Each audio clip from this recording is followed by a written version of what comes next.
एका नॉर्मल हॅलोमुळे माझा 3 तासाचा ट्रेनचा प्रवास असा नाही तर असा गेला.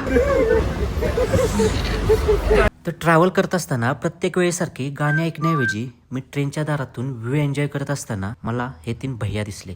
टाइमपाससाठी त्यांनी लुडोचा डाव मांडला आणि रेल्वेचा तो डब्बा बनला मैत्रीचा कट्टा. हे बघून मीही त्यांना हॅलो बोललो आणि दुसऱ्याच सेकंदाला लुडो खेलोगे क्या असा तिकडून आवाज आला. मग काय नॉर्मल असणाऱ्या ट्रेनच्या डब्यात लुडोची मैफिल रंगली. हसत खेळत मस्ती करत आजूबाजूचे कोणी काही जज करतील याची पर्वा न करता आम्ही लुडोच्या दुनियेत हरवून गेलो. आणि आम्ही एवढी मजा करतोय हे बघितल्यावर या सुंदरीलाही राहुलं नाही आणि तीही भाग झाली या लुडोच्या मैफिलीची. बाजूला एक बाबा येऊन बसले, हातात भगवा झेंडा. कपडे थोडे मळके होते पण मन एकदम शुद्ध. विचारलं तर सांगितलं चाललोय वारीला. जेव्हा वारी आहे तेव्हा शेतातली कामं आहेत, त्यामुळे आत्ताच विठ्ठलाचं दर्शन घेऊन येतो.